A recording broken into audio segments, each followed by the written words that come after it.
আসসালামু আলাইকুম ওরহমতুল্লাহি তাআলা ওয়া বারাকাতুহু। আলহামদুলিল্লাহ। নাহমাদু ওয়া নুসাল্লি আলা রাসূলিল কারীম, আম্মা বা'দ। আলহামদুলিল্লাহ। কথা বলতেছি তানজিল আহমদ সৌদি আরব থেকে, আর আমি সৌদি আরবে মাস্টার্স পড়তেছি মেরিন সায়েন্সের উপরে। আমি আশা করি আপনারা সবাই ভালো আছেন। আল্লাহ আপনাদের সবাইকে ভালো রেখেছেন এবং সবাইকে ভালো রাখুন। আল্লাহ তাআলা আমাদেরকে সেটাই দিন যেটা আমাদের জন্য কল্যাণকর এবং সর্ব অবস্থায় আমরা যেন সঠিক সিদ্ধান্ত নিতে পারি যেটা আমাদের দুনিয়া এবং আখিরাতের জন্য কল্যাণকর। আল্লাহ আমাদেরকে সেই তৌফিক দিন, আমিন। আজকে আমি কথা বলবো রাশিয়ার উচ্চশিক্ষার উপরে এবং রাশিয়ান সরকারি স্কলারশিপের উপরে। আসলে এই বিষয়ে আমি অনেক কথা বলেছি। আজকের এই ভিডিওটি একটু ডিফারেন্ট, মনোযোগ সহকারে শুনতে হবে। দেখুন, বর্তমানে আমি মনে করি না যে এটা বুদ্ধিমানের কাজ যারা রাশিয়াতে পড়াশোনা করতে যায় নিজের টাকায়। একটু খোঁজখবর রাখলে রাশিয়াতে পড়াশোনা করা যায় ফুল ফ্রি, ওকে? মানে স্কলারশিপ নিয়ে। রাশিয়ান সরকার বিভিন্নভাবে স্কলারশিপ দেয়, যেটা আমি খুঁজে পেয়েছি যে ৩ ভাবে তারা স্কলারশিপ দেয়। একটা হচ্ছে তাদের অ্যাম্বাসি এবং কালচার সেন্টার যে সমস্ত দেশে আছে সেটার মাধ্যমে, এবং রাশিয়ান সরকার স্কলারশিপ দিয়ে থাকে ওপেন ডোর প্রজেক্টের মাধ্যমে এবং দিয়ে থাকে ইউনিভার্সিটি কেন্দ্রিক, ওকে? ইউনিভার্সিটির মাধ্যমে। এখন আমরা সবাই কম বেশি জানি যে বাংলাদেশে যে রাশিয়ান কালচার সেন্টার আছে সেটার মাধ্যমে রাশিয়ান সরকারি স্কলারশিপ দেওয়া হয়। True, of course. এবং এখানে সবথেকে সুবিধা হচ্ছে যে আপনি অনার্স, মাস্টার্স এবং পিএইচডি প্রোগ্রামের জন্য অ্যাপ্লাই করতে পারবেন, ঠিক আছে? এবং রাশিয়ান সরকার স্কলারশিপ দিয়ে থাকে ওপেন ডোর প্রজেক্টের মাধ্যমে। এর মাধ্যমে আপনি অ্যাপ্লাই করলে অনার্স, মাস্টার্স, পিএইচডি এবং পোস্টডকেও অ্যাপ্লাই করতে পারবেন। এবং স্কলারশিপ দেওয়া হয় ইউনিভার্সিটির পক্ষ থেকে, মানে ইউনিভার্সিটি কেন্দ্রিক। এটাই হচ্ছে আমাদের আলোচনার মূল বিষয়। এবং ইউনিভার্সিটি কেন্দ্রিক স্কলারশিপগুলো বেশিরভাগ হয়ে থাকে আসলে অনার্স এবং মাস্টার্স প্রোগ্রামের জন্য। বেশিরভাগ বিশ্ববিদ্যালয় স্কলারশিপ দেয় মাস্টার্স প্রোগ্রামের জন্য এবং কম বিশ্ববিদ্যালয় দেয় অনার্স প্রোগ্রামের জন্য, ওকে? তো রাশিয়ান সরকারি স্কলারশিপ যেটা দেওয়া হয় অ্যাম্বাসির মাধ্যমে বা কালচার সেন্টারের মাধ্যমে, এখানে আসলে রাশিয়ান মিডিয়ামে পড়াশোনা করতে হয়। ১ বছর রাশিয়ান ল্যাঙ্গুয়েজ কোর্স এবং মেইন প্রোগ্রাম রাশিয়ান ল্যাঙ্গুয়েজেই হয়। এবং ওপেন ডোর প্রজেক্টের মাধ্যমে যে স্কলারশিপটা দেওয়া হয় রাশিয়ান সরকারি স্কলারশিপ, সেটাও সেম ১ বছর ল্যাঙ্গুয়েজ কোর্স এবং মেইন প্রোগ্রাম রাশিয়ান ল্যাঙ্গুয়েজে। এখন ওপেন ডোরে একটা সুবিধা হচ্ছে যে আপনি যে সাবজেক্টে পড়াশোনা করবেন সেই সাবজেক্ট যদি ওই বিশ্ববিদ্যালয়তে ইংরেজি প্রোগ্রাম ইংরেজিতে থাকে তাহলে আপনি ইংরেজিতে পড়াশোনা করতে পারবেন, কোনো সমস্যা নেই।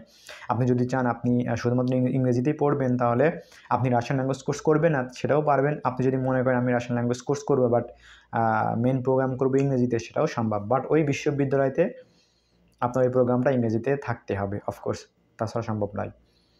এবং ইউনিভার্সিটির মাধ্যমে যেই রাশিয়ান সরকারি স্কলারশিপটা দেওয়া হয় সেটা তো একই সুযোগ যেটা ওপেন ডোরে আছে। ১ বছর রাশিয়ান ল্যাঙ্গুয়েজ কোর্স এবং প্রোগ্রাম যদি রাশিয়ান ল্যাঙ্গুয়েজে হয় তাহলে রাশিয়ান ল্যাঙ্গুয়েজে পড়তে হবে। আর প্রোগ্রাম যদি ইংরেজিতে হয় তাহলে ইংরেজিতে পড়াশোনা করার সুযোগ পাবেন। আর যদি কেউ চায় ১ বছর রাশিয়ান ল্যাঙ্গুয়েজ কোর্স করব এবং আমার প্রোগ্রাম তো যেহেতু ইংরেজিতে, তাহলে ইংরেজিতে মুভ করতে পারবেন, কোনো সমস্যা নেই, ওকে? এখন আপনাদের প্রশ্ন থাকতে পারে যে আসলে এই ৩ ভাবে যে স্কলারশিপটা দেওয়া হচ্ছে এটা বেনিফিটস কি একই রকম? অফকোর্স একই বেনিফিটস। কেননা এই ৩ ভাবে স্কলারশিপ দেওয়া হয়, বাট সবগুলাই রাশিয়ান সরকারের পক্ষ থেকে এবং সবগুলাই রাশিয়ান সরকারি স্কলারশিপ, কোনো পার্থক্য নেই, ঠিক আছে? তো আমরা নর্মালি রাশিয়ান হাউসের মাধ্যমে যেটা দেওয়া হয় সেটা সম্পর্কে বেশি জানি, আর ওপেন ডোরের মাধ্যমে কম বেশি জানি। বাট ইউনিভার্সিটি কেন্দ্রিক যে স্কলারশিপগুলো দেওয়া হয় সেটা সম্পর্কে একদমই জানি না। এটা হচ্ছে আমার ভিডিওর মূল আলোচনা আজকে। তো ইতিমধ্যেই আমরা কাজ শুরু করেছি, ওপেন ডোরে কাজ করেছি। একজন আমাদের ছাত্র রাশিয়ান সরকারি স্কলারশিপ পেয়েছে। তার প্রচেষ্টা অনেক ছিল, আমাদেরও ছিল। আলহামদুলিল্লাহ, আল্লাহ তাআলা সহজ করেছে। এবং আমরা ইউনিভার্সিটি নিয়েও কাজ করছি। ইউনিভার্সিটি থেকে যে স্কলারশিপ দেওয়া হয় রাশিয়ান সরকারি স্কলারশিপ, অলরেডি একজন স্কলারশিপ পেয়েছে। সো এটা আমাদের আপাতত সাকসেসফুল স্টোরি যদি আমরা আপনাদেরকে জানাতে চাই।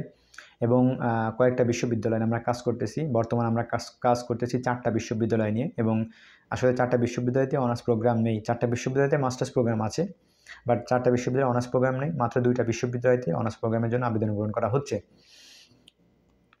তো একটা বিশ্ববিদ্যালয়ের আবেদন লাস্ট ডেট 23 তারিখ, মানে 23শে ফেব্রুয়ারি, আগামীকাল 2025। আর বাকি বিশ্ববিদ্যালয়গুলো শেষ হবে 2 মার্চ, কোনোটা আছে 28শে এপ্রিল, 28 ফেব্রুয়ারি, এবং কোনো বিশ্ববিদ্যালয় মার্চ মাসের শেষের দিকে, এরকম আর কি। তো যারা আবেদন করতে চান তাদেরকে আমি ওয়েলকাম জানাই। আমরা চেষ্টা করব আপনাদের জন্য স্কলারশিপ পাইয়ে দেওয়ার। আসলে স্কলারশিপ মানে পাওয়ার কোনো ক্ষমতা আমাদের নেই, বা আপনাকে স্কলারশিপ দেওয়ার কোনো ক্ষমতা আমাদের নেই। আমরা জাস্ট আপনাদেরকে গাইডলাইন্স দিতে পারি বা চেষ্টা করতে পারি আপনাদের জন্য, এটাই। কারণ আমি নিজে 2018-19 শিক্ষাবর্ষে রাশিয়ান গভর্নমেন্ট স্কলারশিপ পেয়েছিলাম রাশিয়ান হাউসের মাধ্যমে। তারপরে আমি আবার 2 বার স্কলারশিপ পেয়েছি, সেটা ইউনিভার্সিটি কেন্দ্রিক স্কলারশিপ। সো এই জায়গা থেকে আমার মনে হলো আসলে বিভিন্ন দেশের ছাত্রছাত্রীরা রাশিয়াতে যাচ্ছে ইউনিভার্সিটি কেন্দ্রিক স্কলারশিপগুলো নিয়ে, কিন্তু বাংলাদেশি ছাত্রছাত্রীরা আসলে এটা বিষয়ে খুবই কম জানে। সেই জায়গা থেকে আসলে আমি এই বিষয় সম্পর্কে অনেক আগেই জানি, বাট কাজ করা হয়নি। বাট আমরা কাজ অলরেডি শুরু করেছি। সো যারা কাজ করতে চান আমাদের মাধ্যমে অবশ্যই আমরা হেল্প করবো ইনশাআল্লাহ তাআলা।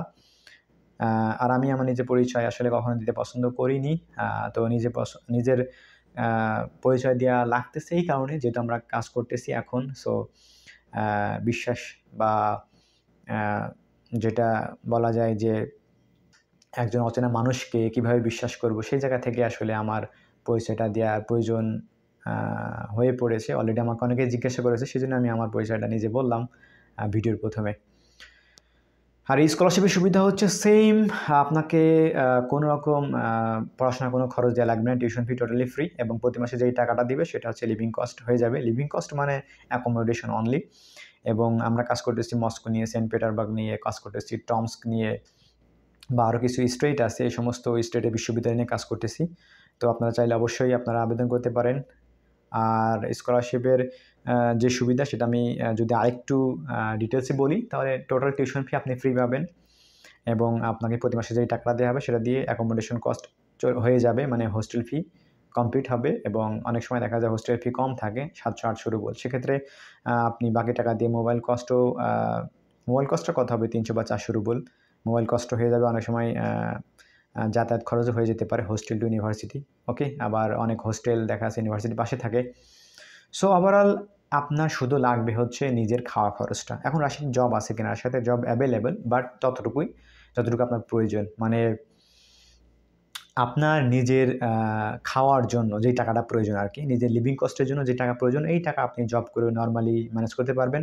প্রথম দিকে একটু কষ্ট হবে, কারণ ল্যাঙ্গুয়েজটা সবথেকে গুরুত্বপূর্ণ রাশিয়াতে। ল্যাঙ্গুয়েজ শিখতে শিখতে আস্তে আস্তে আপনি যখন দক্ষতা অর্জন করবেন, ইনশাআল্লাহ কাজ পেয়ে যাবেন। বা দেখা যাচ্ছে যে প্রথম দিকে কাজ পেতে সমস্যা হলেও কয়েক মাস পর ঠিক কাজ পেয়ে যাবেন। এবং আমি আবারও বলছি যে শুধুমাত্র লিভিং কস্টটাই উঠবে, এমন না যে আপনি প্রচুর টাকা ম্যানেজ করতে পারবেন, বাংলাদেশে পাঠাতে পারবেন। নো, এরকম কোনো আশা আমি আপনাদেরকে দিতে পারবো না। এতটুকু দিতে পারি যে জব অ্যাভেলেবল, জব আছে, বাট যে কোনো স্টেটে জব আছে, বাট পরিশ্রম করতে হবে, এবং শুধু লিভিং কস্টটা তোলা সম্ভব, যেহেতু শুধু লিভিং কস্টটা লাগতেছে। লিভিং কস্ট মানে খাওয়া খরচটা। আর আসলে খাওয়া খরচ আসলে মস্কো বা সেন্ট পিটারবার্গের বাইরে নর্মালি 5 থেকে 10,000 টাকাই হয়ে যাবে ইনশাআল্লাহ তাআলা।